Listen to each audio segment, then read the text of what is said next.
I've got one flame to burn, one race that I can say I ran. Good afternoon, everybody, and welcome to the 21047.com podcast. My name is Keith Cartwright. I am the host of this show, and I'm really glad to have you along listening in today, wherever it is that you're listening, and whenever it is that you might be listening in. Hopefully you're out there running for this episode, because it's a long-distance conversation today. This episode today is sponsored by my mom. I always love saying that when this episode is sponsored by my mom. She sponsors me through Patreon. Patreon is a platform where listeners like you who might be touched by this message or this mission that I have going, you can go to Patreon and give me some financial backing every month to support the reach of this message. Helps me pay for the tools and the resources and the chasing of some of these stories, and just allows me to continue to do it in a bigger and hopefully better way. I just think there are folks out there who, like me, because it's been my discovery that running has just really changed the way I look at life. It's changed sort of this spirit of strength that I have in me to tackle some different things in life. And I really just have a passion for helping other people discover that if they're open to that discovery. So if you're listening, I think you probably have experienced that or are looking for that experience. And I hope this podcast will help in that area. So thank you again to my mom for coming along and having my back on this one, like she has so many things in life along the way. So this is really just par for the course for her. Today, I recently had a conversation with my friend Solomon Morris Whitfield. Many of you will know him as Mo. I certainly refer to him as Mo. And we talked prior to Mo going up to Pennsylvania and running the Pine Creek Challenge 100K for the non-Canadians and, well, for the non-really everywhere else in the world people out there. That's 62 miles, which that's me. You got to talk to me in miles, really. So Mo went up and took on the Pine Creek Challenge, 62 miles. And when we had this conversation, he had not yet put that out there, that that's what he was up to. We all knew, and in the conversation we talk about, he'd been out there running some really big distances. 50 miles, I think, was his longest before this Pine Creek Challenge. But he hadn't quite put out there that's what he was up to. What we did talk a little bit about was the Patrick Henry Half Marathon that he and I were running shortly after this conversation, and as things would evolve, because we didn't plan it that way, but as they evolved, we ran that race together, stride for stride, 13.1 miles, 2 hours and 23 minutes together, which 2 hours, 23 minutes, that ended up being my fastest half marathon ever. So I am appreciative for Mo for helping me along on that journey. It was a great day. We had some great conversation. Weather was perfect. So it was good to share that experience with him. We talk a little bit about that in this conversation. We talk a lot about long distance running, mental perspective that goes with being successful at that. And certainly the mental perspective that Mo took with him to Pennsylvania to tackle the Pine Creek Challenge. And like I said, he doesn't talk about that here, but now, before we go into this conversation, you know that's where he was headed. So let me turn you over to my conversation with Mo. Welcome, Solomon. Mo, how are you, buddy? I'm hanging in there, bud. How are you? Good. Yeah. I thought we'd get together and talk running. I've heard of it. Yeah, talk running, talk life. Yeah. So you and I mean, we've talked since we did this interview a long time ago, but I think, I'm not sure how long ago it was, but when we did that interview, you were talking about running 50 miles. And then you attempted to run 50 miles and came up short. I did. Then you have since completed that goal. You finished off that 50 mile. I'm curious, what happened between failed 50 miles and completed 50 miles that made it possible? You want to know the truth? Yes. The truth is I closed my mouth. And what do I mean by that? I always knew that I could do it, but I was more focused on telling people what I was going to do as opposed to just going out and doing it. So, in fact, I was just looking at my Facebook timeline here today, and I think yesterday or the day before, I started my 50-day countdown last year to my original 50-miler, which, as you know, it panned out not to actually happen. A little bit different this time. I took a different approach, and the goal was always the same, but I decided that, you know what, I'm just going to kind of take a step back from telling everybody what I was going to do, because everybody deals with pressure differently. Some people thrive off of it. Some people crumble underneath pressure. I'm the latter. And I discovered that with pressure, you feel a need, you feel this urgency to try to get to a certain level that everybody expects you to get to. And I couldn't get there. I could not get there. And so I decided to change my approach. And again, when I say that, it's not to judge people who do that. I just decided that I had to take a different approach. So when you ask me what's different from last year to this year, I closed my mouth. I just decided, you know what? I'm going to focus on running. I still post, as you see. Right. I still post my runs, but I don't necessarily broadcast or focus on the goal, because that's where I start to kind of get into trouble a little bit. And that was something that I had to come to grips with, and I had to change. So now I'm still running. I still have goals, but I keep them to myself a little bit more than I did in years past. And for whatever reason, I'm able to handle it's less pressure, it's less expectation. And I think that's why over especially the last 6 months, I've been a better runner, because I haven't been focusing on the expectations that I have to live up to for everybody else. I just focus on myself, each individual run, and I take it from there.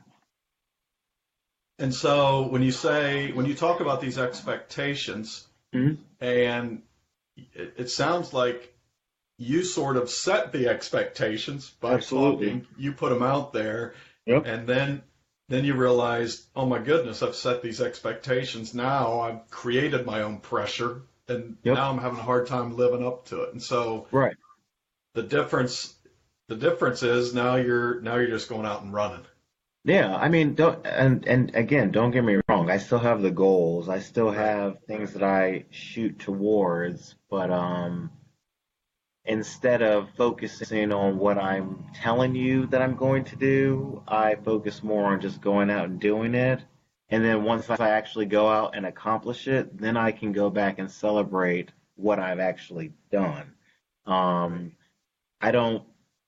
I don't really handle the pressure of expectations as well as I thought that I would have liked to. And that was very humbling for me, because as you know, I mean, and you can speak to this too, you've been fortunate enough to have support, have a lot of attention, people gravitating to what you're doing. I've had the same thing, as you know, but I've come up short. And I didn't want to do that anymore. And I had to kind of take a look at myself and decide, hey, all right, what am I going to do differently where I can still maintain focusing, pushing toward goals, but kind of alleviating some of the pressure? So that's what I had to do. Yeah. So what is it about, because you may not be talking about it, but it's very obvious. You are running further and further and further. Mm-hmm. I'm curious about, what is it about distance that you clearly like it? You clearly are motivated by distance.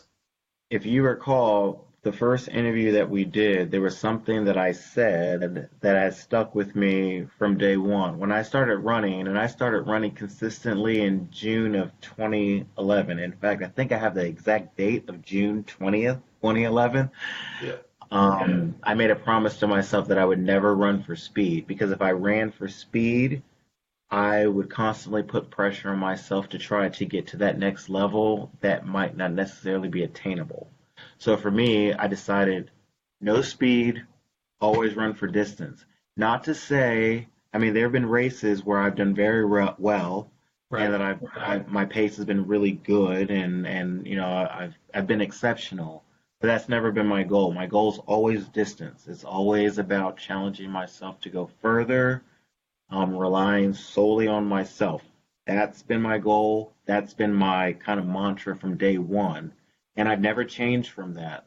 And despite the pressures and setbacks and failures that I've encountered over the years, it's always been about distance. Because with distance, one day you might go 26 miles, but 2 months from now you may go 30 miles, and you can continue to get better. You can continue to improve. And that's what I thrive on, is just always focusing on getting better and going further, but relying on myself to do so. Yeah, because and it is interesting because we've run a lot of races together, Sure. and I'm thinking a couple of years back when you ran the Run the Bluegrass, and you ran that half marathon under 2 hours, which in my world is really, really fast. Right. But then I watch you now, and you run go out on a 30-mile run, and you're in that 13, 14 minute mile pace, which is significantly slower than that half marathon. Does speed ever creep into your mind, and how do you deal with that? Because I'm facing this challenge. I'm getting ready to go down to the Georgia Jewel. It's going to be 35 miles. And even this weekend when we went down and ran the trial run, you get excited and you get out and you start running, and you quickly realize once you get into the meat of this course and the hills, and that you're going to have to commit to being out there all day, and you're going to have to commit to go slower than you can, especially in the beginning, to make sure you can stay out there all day. It's a sort of this double-edged sword. I'd like to go faster so I'm not out here all day, but then I have to be dedicated and disciplined enough to know if I do that, I'll never finish. How do you deal with that? See, the thing about running is you have to understand who you are as a runner. Some of us are fast. Some of us are quote unquote slower. Some of us run for distance. Some of us run for pace. And again, it's not up to me to decide what's right, what's wrong. Everybody has specific goals. They have different things in mind that they are focused on. And that's what, if you have a specific goal in mind, go for it. I'm all for it. But as a runner, you have to decide and understand what's best for you. You have to understand what you're capable of, what your realistic expectations of. And like I said earlier, mine is distance. It's not speed. So that's where I cater my running, towards. And I understand that everybody's different, and, it's, what works for me doesn't necessarily work for someone else. But if you're going to be a distance runner, as you have to be realistic above anything else. You have to be realistic. Right. If you're going to run the Georgia Jewel, you have to have a plan in mind. You have to understand the terrain. You have to understand, what's to be expected, and then how am I going to handle those set expectations. It's not easy. And I think that that's the one thing that a lot of people kind of fall short on, is that they feel like they have to do X when they should be doing Y, because everybody else is doing this, so I should be doing this as well. Right. I have learned, especially over the last year, I'm not comparing myself to anybody. Not you, not Harvey, not anybody. I'm doing exactly what I want to do for myself. And once you get to that point, like once you Yeah. get to a certain point where you realize you're doing it your way, Keith's way, Solomon's way, that's when you start to actually be successful. Because when you start comparing yourself to everybody else, I've been there, you've been there, we've all been there. That's when you start to fall short. And that's what I've really worked on over the last, especially the last year, just not comparing myself. I'm not the fastest. I'm not going to win a lot of races. I'm not going to win any races. But as long as I'm doing it my way, I'm good with that. And you keep at it. I mean, you've Yep. been very consistent. Why do you Mhm. do it? I mean, Um, if I'll tell you, if it's truthfully, yeah, because I've never been consistent in my life.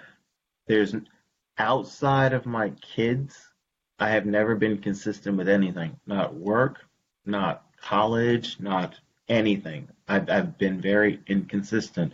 And I can honestly say that running, especially since June of 2011, I've been consistent. I have been very consistent for the last 7 years of running. And I hold on to that because it's the one thing that kind of proves to myself, hey, you know what?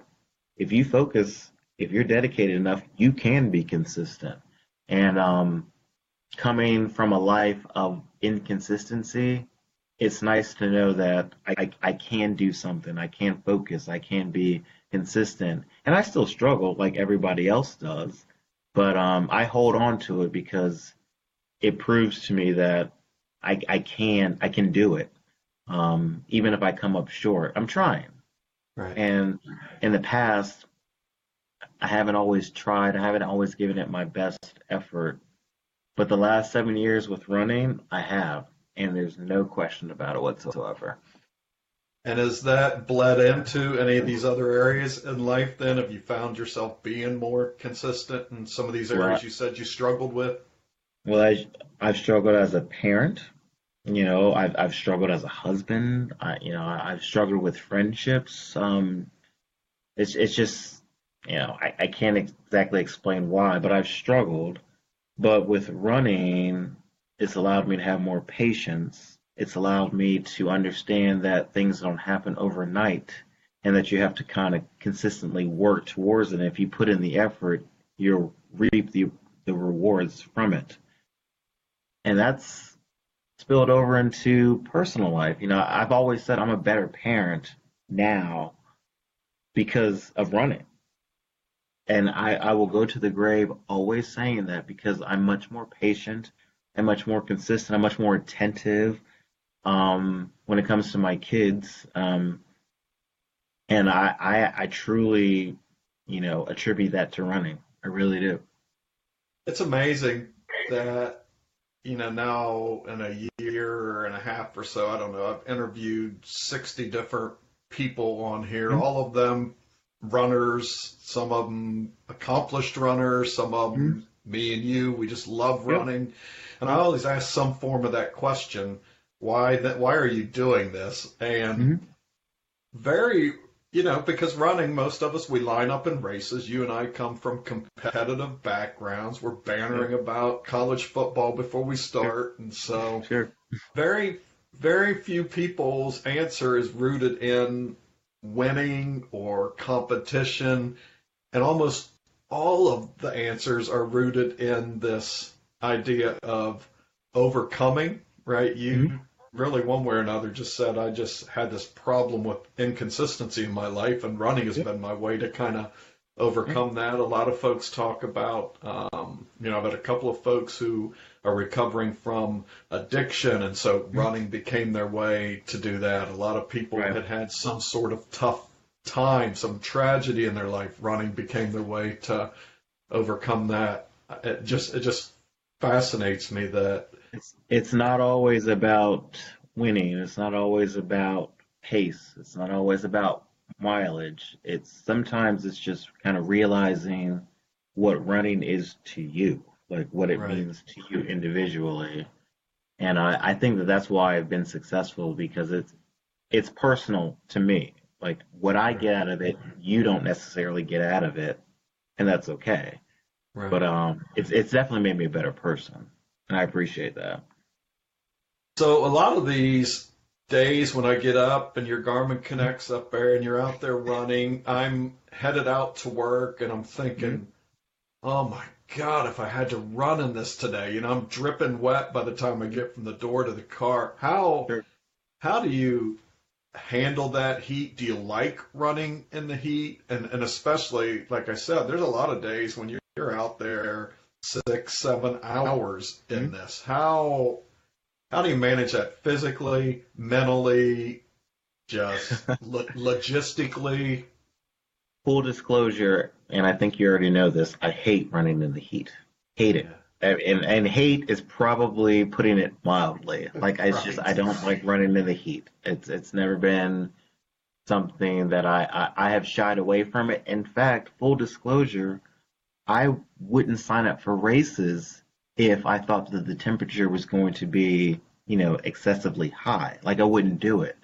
But I had a goal in mind this summer especially that I was going to learn to embrace the heat, the humidity.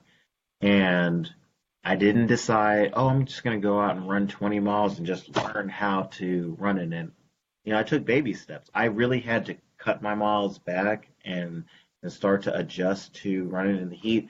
If you remember, I used to run super early in the morning. I started to run later in the day just to get acclimated to the heat. And though I'm not exactly where I want to be, I've taken the steps. And that's the thing as a runner. You have to understand who you are and are you willing to take steps back to make extreme leaps forward. And if you are, you'll be successful. And I think that's what I've been able to do this summer. So even though I don't like the heat, even though I'm a dripping, sweaty mess after all of my runs this summer, I've learned to kind of embrace it because I started small and I've worked my way up. When I first started running in the heat this summer, I was probably doing about 4, maybe 6 miles, and it was slow, very, very slow. But I would just continue to work at it and stick with it, and I've gotten better. I'm not there yet, but I've definitely made some strides.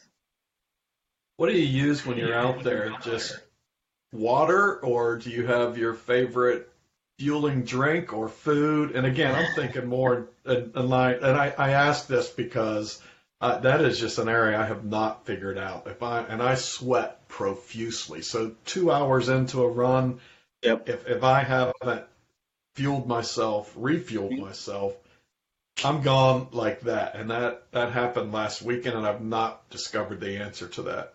It really depends. As you know, running is about trial and error, and you just have to kind of figure things out as you go. Now, before I moved to Fredericksburg, I was pretty much on my own. So as far as hydration and nutrition goes, I kind of had to strategically figure it out on my own. When I moved, fortunately I had a path and a pattern in mind so that I was able to stop, close to my house. I could eat, I could hydrate. So, unfortunately, it depends on circumstances, but what I will say is this. I never eat a big time meal before I go out for a run, regardless of what the distance is. It could be 6, 8, 10, 20. I don't like to run on a heavy stomach. I never do. 10 miles and below, I'm drinking water. 10 miles and above, it's either Gatorade or some sort of electrolytes. And obviously, the more depending on the weather and so forth. But there's no science to it because unfortunately, what works for me, what my body responds to, yours doesn't. And, and I'm sure you've dealt with this too. People ask you, oh, what do you eat or what do you drink? Well, yeah, that might work for me, but I can't guarantee that that's going to work for you. So my advice to everybody is trial and error. Try water, try Gatorade, try Noon electrolytes, try something, especially on smaller runs, and see what happens. You might not, warrant good results, but at least you'll know. Right. So it's tough. It's tough. My next trial, I would like to move to Montana where there's no humidity. That's what I really want to. That's what I You, really want to try. you Um, mean both. You mean both. and I know you're not talking a lot about these big goals or what's out there, but Sure. when you look at these distances, Mhm. do you have a number in mind? I mean, for a while it was this 50 mile. Is there Mhm. a number in mind? I'm not even talking this year. Is there like a dream big distance you'd like one day or just looking at? Um, 50 miles was kind of my barometer. Like I had to get to that distance. Like, I had talked so much, I had broadcasted and posted so much on Facebook about running 50 miles, whether, for so many different reasons. And I came up short, as you know. And once I got to the 50-mile mark, it was like, okay, let's kind of step back, re-examine, and decide what is it that you want to do. But 50 miles was that was like the benchmark. Like I had to get to that distance for a lot of different reasons, in order to move forward. So once I got to the 50-mile mark, yeah, sure, I have other goals in mind. Um, but the reason that I'm more hush hush than years past is because I'm more focused on consistency. I have to Right. prove to myself that I can be consistent day in and day out, whether it's a 6 mile run or a 26-mile run. And I treat both of them the same. Just because the distance is considerably shorter doesn't mean that I treat it any less significantly. Consistency is the name of the game. And that is my advice to anybody. If you're struggling, if you're questioning a distance or so forth, just be consistent. Whether you have to scale the miles back or not, if you're consistent, I guarantee you'll be successful. And that's what I've learned. So I would say since I'd say mid-May, consistency has been my focus. So yes, I have lofty goals just like you do, Yeah. but I had to prove to myself that I could be consistent to work towards them instead of just talking about them. Because you got to work towards getting there. You can't just get to the end game without working towards getting there. When you talk consistency, do you have a plan you're following? Do you have, what does your running life look like? Do you have a calendar? Do you have something that says today I run this, tomorrow I run that, or does it look Um, like something else? I do have a plan that I follow. As you know, with ultra running, your weekly mileage is considerably higher than most. Right. Um, I have a couple weeks where it's relatively easy, and then I have a couple weeks where it's harder.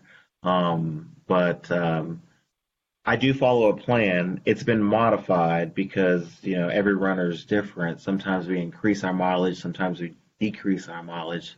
I think it's important for everyone to follow a schedule. As you know, life gets in the way, kids, work, what have you.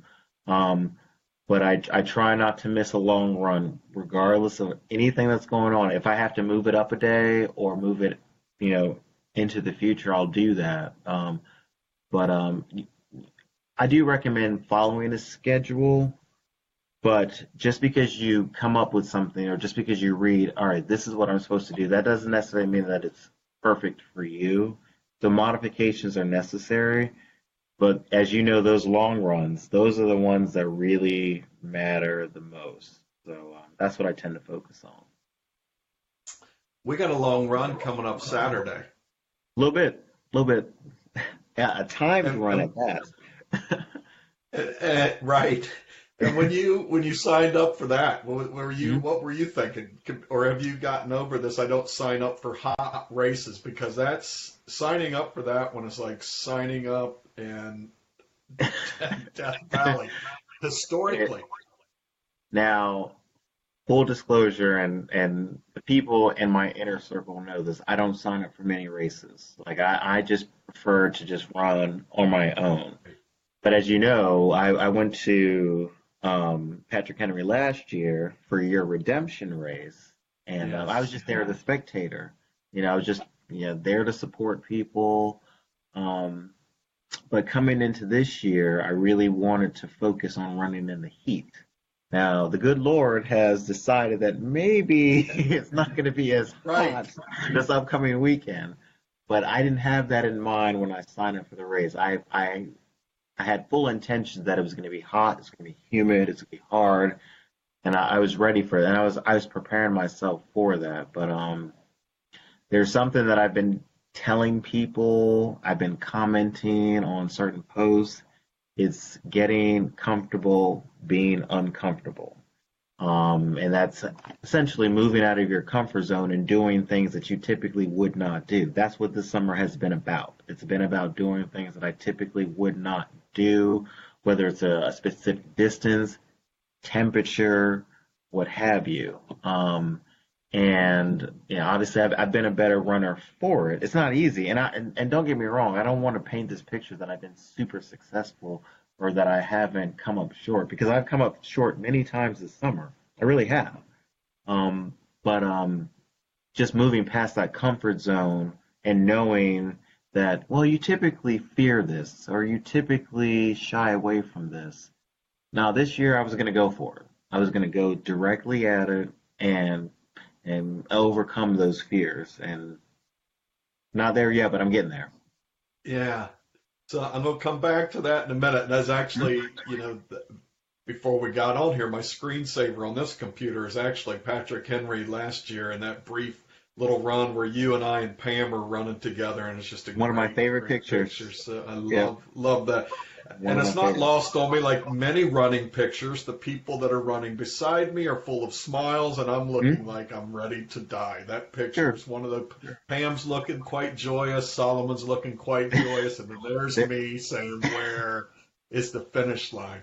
Right. There's actually a couple of other finish line pictures where you're all but carrying me to the finish line. But do you have any, and I know we don't, speed's not your thing, but this is a half marathon and you're coming in. Got any goals, or are you just going out? Because it's no longer about beating the heat. It's going to be, we may run the entire race in the 60s for crying out loud, which is unheard of. It's entirely possible that both of you and I will PR this race just based on weather alone. Right. No, I don't have a goal in mind. Like I said, when I signed up for this race, I had every expectation of running in heat and humidity. I don't have a specific goal in mind. I have goals down the road. It just happened that this race, that this distance aligned with my training plan as I move forward. And I thought that it would be a good opportunity to be in a race atmosphere and, kind of get my mindset right for, bigger and better things down the road. But now, not a goal in mind. RTB, that was my goal. That was my half goal. So I'm content just running the race and just having a good race and seeing people that I hadn't seen in a while. But I'm just kind of staying course right now and staying focused. But this is a distance that aligns with my long-term goals. So that's a good reason why I'm doing it. I like my chances this weekend for a race PR. This will be my third time. The first year I ran it, I did not finish. Last year was redemption year. Ran on a little bit of post-food poisoning, so I did finish, but it was not. You should run it really well this year. I'm thinking I could crush my own race PR, but we'll see. Right. This whole idea of, so if somebody's listening and they hear you just have to learn to get out of your comfort zone, and I think a lot of people hear that and say, well, yeah, I get that, but how do you do that? How do you get the nerve or the boldness to step up to something you're afraid of? And then inevitably when you do it, it's not like when you step up there, it's like, okay, I faced my fear. This is easy now. When you face it, all sorts of demons are going to come at you to make you try to wish you had not stepped up to it. There's a reason you're afraid of it. And it's these voices and these things. And then when you challenge it, there's pushback. Sure. How do you ultimately overcome that? The short answer is I don't know. You don't. There's no true answer that I can give you. That there's A, B, and C as to how you overcome it. Everybody has different goals. Everybody has different reasons for why they run. But running will show you who you are. It'll show you who you are. Whether you quit, whether you overcome, whether you reach a goal, whether you come up short, it'll show you who you are. Now the question is, how do you react from it?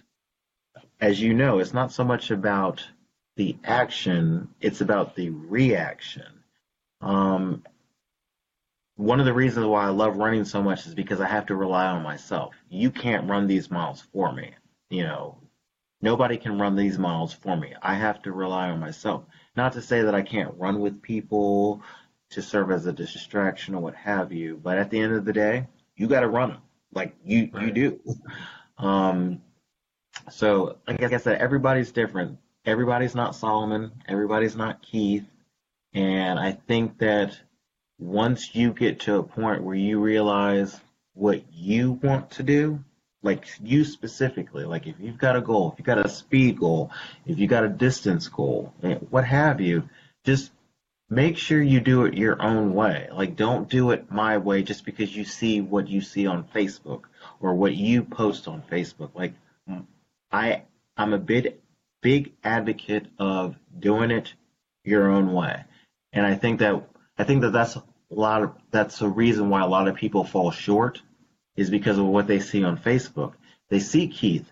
They see, oh gosh, Keith's doing this, and he did this like a year ago, and now he's doing this, and he's continuing to get better and better and better. So what's wrong with me? I got to do the same thing. Or gosh, Solomon, he's doing 30 miles every week. Yeah. No. Focus on what you want to do for yourself. Don't compare yourself to others. And it's hard. It's very, very hard. I admit it. But if you can get to a point where you're doing it for yourself and not for anybody else first and foremost, I think you'll be successful. And I think that will help your mindset, whether it comes to speed or distance. Oftentimes we put too much pressure on ourselves to try to get to a certain pace or get to a certain distance because of what we see. And I think that that's the biggest difference in me over the last year is that I'm starting to get away from that and just doing it what's comfortable for me. Yeah, and I think part of the challenge of that is when you're comparing, and a lot of times it is through social media, because not a lot of us get to hang out in person a lot. Right. And when you're looking at social media, like, me, most of the time I'm posting after I've ran or when the race is done, and there's all these pictures. And what gets missing in that is what happened all along the way. And, for me, I can say that, early on when I started this, there was a lot of comparison. As a new runner, I'd look at all these people who are running far and fast, and in my own mind, it was get out there and try to run faster, try to run further, without really knowing how somebody ever got to that point. You've said a couple of times here, which really I had to figure out on my own, and it's so counterintuitive when you're comparing yourself to fast people or far people. To run further, you have to slow down. To get faster, sometimes you have to slow down. You start learning a lot of different things. One of the big ones that was the biggest relief I ever got was, in my mind, when I started running, the whole goal was to always be running. Never, the further you can run without stopping, the faster you're going to get, the better runner you're going to be. And then somebody sent me a book one day, and it was the run walk alternating, and I read that a little bit, and they said, you follow this run walk plan, you'll actually be faster. And I was like, that's the dumbest thing I've ever heard. How are you going Of to course. walk and run? But then you Yeah. start trying it, right? And this is Yep. coming just from reading. This is from your Sure. own sort of experimenting. Mhm. And all of a sudden you decide, or you discover, wow, I can kind of do my own thing here. Running became much more pleasant and Yep. enjoyable. And, Yep. I think you do. You find a way to feel healthier about, because in the end, that's really what the struggle is, getting to a place where you can do this at a pace Right. and in a way and a consistency like you're talking that you can live with. And the thing about it is, there's a lot of pressure that comes with running. People feel pressure to run a certain pace or run a certain distance, as you alluded to. Um, but what's lost in all of this is the love of running. And that's why I decided years ago that I wasn't going to run for speed, because I never wanted to lose the love of running. Like every time I go out to run, I love it. Love it. Even if it's a horrible, horrible run. It's what I do. It's what I'm comfortable with. It's who I am. But again, why do I love it? Why do I put so much effort, emphasis into it? Because I'm doing it Solomon's way. And if I cannot stress that enough, do it your own way and you will be successful no matter what you decide to do. Pretty much with everything, isn't it? Kind of Pretty figure out much the with way that everything. works for you and go Yep. with it. You can't always compare yourself to other people. Now you can learn and you can take certain things from what other people do, but at the end of the day, yeah, you got to do it your own way. So You watched Harvey the summer run that Appalachian Trail. You didn't get an I inch to did. be out there on the trail. And let me tell you something about this is about Harvey. So Harvey covered roughly what 2,000 some miles in what Yeah, 50 days or so. but, I but hit yeah, about 1,100 miles. 2,500 miles in 50 Right. days. I hit 1,100 miles today. Okay, for the year. Right. The year. So, but again, it shows you what people are capable of. But I'm not Harvey. You're not Harvey. Harvey's Harvey. There's nothing wrong with wanting to improve. There's nothing wrong with wanting to get better. There's nothing wrong with shooting to get to a certain level. But as long as you are understanding that, all right, I'm Solomon, I'm not Harvey, I'm not Keith, I think that alleviates a lot of the pressure. And then you can go ahead and pursue your goals. Sure, Yeah. absolutely. But it's all about perspective. It's all about perspective. And that's one thing that I have learned because I there's no secret. I try to model myself after Harvey. Like there's that everybody knows that. Like it's no secret. And then once I start to realize, you know what? I'm not Harvey. Right. I'm Solomon. I know. I got to do this my own way. I got to go to my own way. That's when it started to become more enjoyable. That's when I started to become more consistent. Um, that's when I started to become more focused.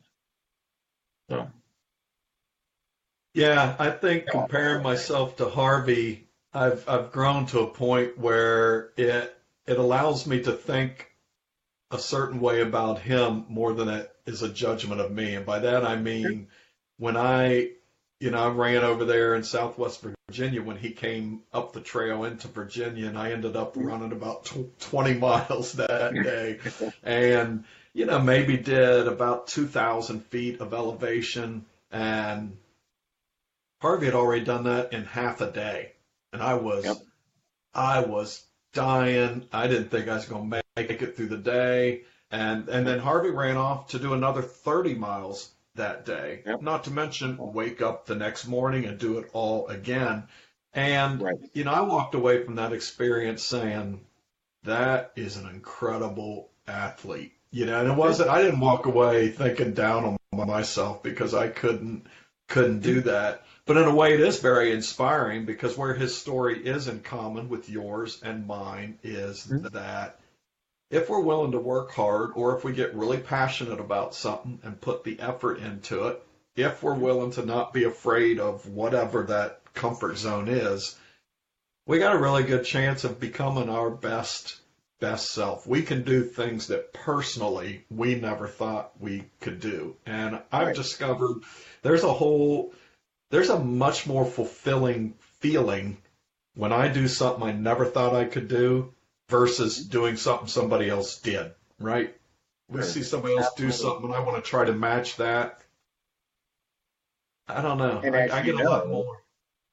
With running is about perspective. What Harvey's doing is on a whole superhuman level. But I'm sure you've encountered people who marvel at what you do. Right. They're like, wow, he's doing this, he's doing that. So it's you should be proud of that. That's right. Be proud of your own accomplishments, even if they don't necessarily line up with the best of the best. Yeah. So.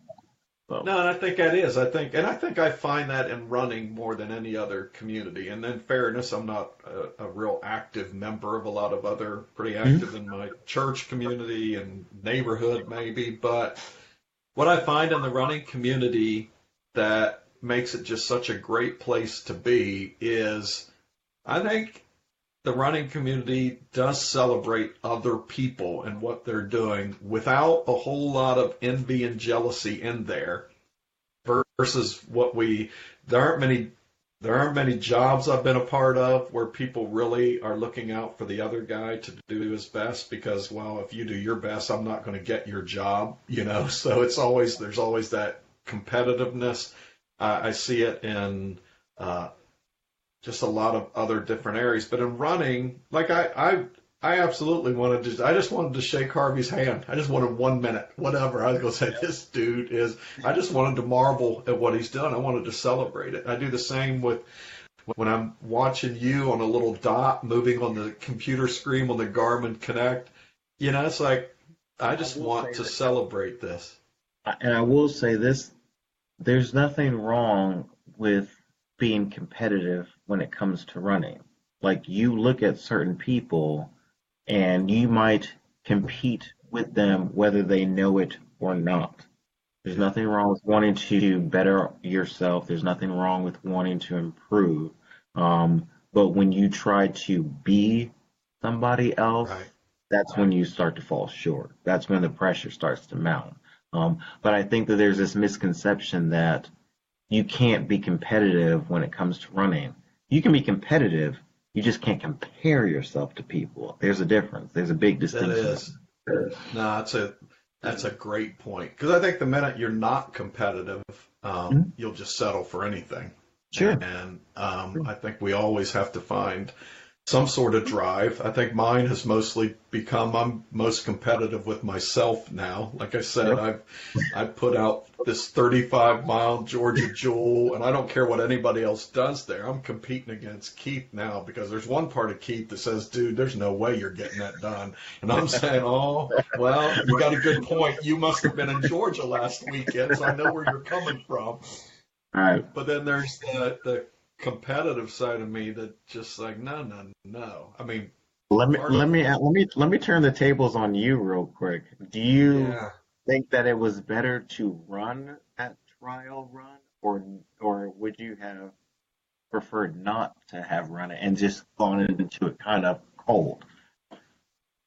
No, I mean, there's no doubt that in doing it, I've come back realizing, oh my goodness, I've got myself into something much bigger than I had anticipated. But knowing the obstacle that's in front of me, I've got now, I had 5 weeks, now it's almost 4 weeks. Yeah, it's cutting out. But, I've got time to, well, you said it earlier, I got to have a plan. I can't just go down there now. I know I have to have a plan and map this course out a little bit that sets me up to finish it. I I know, like I said, the surface was just way out of my comfort zone. I mean, I knew Yeah. people talk about technical and there's rocks. No, it was nothing but rocks. And some place the trail was barely big enough for a guy as big as me to even get through. I mean, Right. so on one hand, I understand the magnitude of it, but Yep. I have time to process that. And the reality is, I've been running a lot. So Mhm. other than, Jenny, the race director, she said, Keith, don't even go home and do a bunch of long runs. Just get your butt on the Stairmaster or running steps. Mhm. You have to figure out how to get up these hills. The extra miles aren't doing much for you in the next month. Right. And there's a lot of Yeah. truth to that. The the opportunity I have is to get my head right. And as you Yep. know, that's Yep. when it If your comes to head's these. not right, you're not gonna be successful. Right. So Right. I don't have an attitude if I can't do it, I joke it, Mhm. but that's just not me. I'm more determined now. And the reality is now that I kind of know what it's made of, when I finish it all, Yep. the sense of pride and victory for me will be a little bit bigger. But and again, knowing what I'm up against, I'll probably avoid some mistakes because Mhm. I won't go out. I won't go out running and getting all comfortable through the first 10 miles thinking, man, this is a piece of cake, right? This Yeah. is easier than I thought. Because Walk in the the other park. piece is that we ran the last half of it, which Mhm. was really, really challenging, really, Mhm. really a lot of elevation. But um, Jenny said that last half is the most difficult half, which means Mhm. the first half's a little bit easier, which means you could get into a comfort zone and just get to running a little bit faster than you need to without saving something for that last part. Sure. So I'm Sure. glad I did it. It's a Yep. long-winded way of it was a really bad idea that's going to have a good outcome. That's what running is. It's a That's really exactly what bad running idea. I like is. that. Yeah. We could make a Bad T-shirt idea running. It's a really bad idea with good outcomes. with a good outcome. Yep. Yep. Well, hey, buddy, I kept you longer than I said, but I really appreciate you giving us some time. I know No a worries. lot of No worries. folks follow you on social media, follow the running, and you're an inspiration to a lot of us. And, the beautiful thing is your journey has been very, very public. We've watched where you struggled. We've watched where you've come. We've watched you kind of figure this thing out. And Yep. I think we've all learned a lot along the Yep. way. And so I appreciate it. Harvey struggles. The great ones struggle. So, it's comforting to know that, it's not always going to be perfect. It's just not. But it's if you're willing to work at it, which you are, which I am, a lot of us are. That's what's most important. So, consistency, consistency, consistency. That's what I Yeah, preach. yeah. What I Well, preach. in my book, anybody who gets 50 miles covered, you're perfect in my book, man. I don't know I how you appreciate do it. it. So keep running, man. I appreciate the time. I sure will. I sure will. Well, I hope you enjoyed that conversation with Solomon, my buddy Mo. And like I said, now we know that he actually spent 15 hours out there, 15 hours and 18 minutes covering that 62 miles. What a long day. I've long said that I get more and more intrigued in running, not so much as how fast I can go, but how far I can go and how long I can spend out there on my feet. That's a long day, 15 hours and 18 minutes. So my hat's off to Mo. What an accomplishment. And again, it's impressive to me because I know that he talks a lot about consistency in this interview. And he showed that not just this year, but over the course of, since I've known him over the course of this running journey, he's just been a picture of determination and consistently being determined about this path. Very open. I mean, I think you heard in that conversation, he's had his struggles along the way with it, like we all do. He's had his struggles in life along the way, as we all do. But if you get a persistent and determined mindset about those things, then ultimately we can go tackle and achieve those things we put our minds on. And so the Pine Creek Challenge was sort of that ultimate, well, temporarily ultimate goal for Mo, because I know he's already cooking up something new. I have no idea what it is. We've not talked about that, but I know him well enough to know that he's already got a new challenge stirring that he'll be pointing to, and hopefully somewhere along the way we'll get to talk to him again about that. But thank you all for coming along and listening to this conversation today, joining in this long distance run with my buddy Solomon, and hopefully take away a little lesson in it, maybe a little inspiration, a little motivation, whatever you can take from that. It's out there for us to hear and live in these stories, and then go create our own stories through them. So thank you.